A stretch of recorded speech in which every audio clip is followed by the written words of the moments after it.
বন্ধুরা, প্রতিদিনের মতো আবার লক্ষ্মী কুটিরের রান্নাঘরে ফিরে এসেছি নতুন একটা রেসিপি নিয়ে। আজকে হলো পনিরের ঝোল। সাদা পনির কেটে কেটে পিস করে রেখেছি, সেগুলোকে এখন কড়াইতে তেল গরম করে হালকা ভেজে নেব। আপনারা দেখছেন পনিরের তরকারি আলু দিয়ে। পনিরটা ভাজা হয়ে গেছে হালকাভাবে, তুলে রেখেছি। এবার কড়াইতে তেল গরম করে তেজপাতা, শুকনো লঙ্কা, জিরে দিয়ে হালকা ভেজে আলুটা ভাজা হোক, তারপর দেখাবো। পিস করা আলুগুলো একটু হালকা হলুদ করে ভেজে নেব। বলতে হবে না, তো বন্ধ করে দাও। 3 মিনিটের ভিডিও তারপর পুরো দিয়ে দিলাম। টমেটো পিস করে কেটে দিয়ে দেওয়া হলো। একটু ভাপে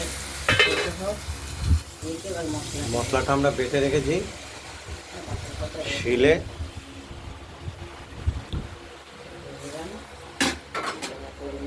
এবার দিয়ে পরিমাণ মতো হলুদ, স্বাদ মতো মিষ্টি, স্বাদ মতো নুন আমরা দেব। দিয়ে কষিয়ে নেব মশলাটাকে যতক্ষণ না তেল বেরোচ্ছে। এটা মিষ্টি দিয়ে দেওয়া হলো।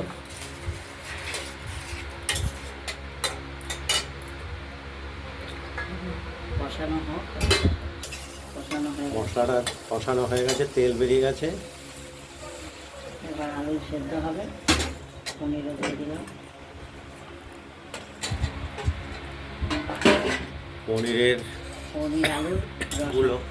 পনিরের টুকরোগুলো আমরা দিয়ে দিলাম। এবার ঝোলটা ফুটে উঠলেই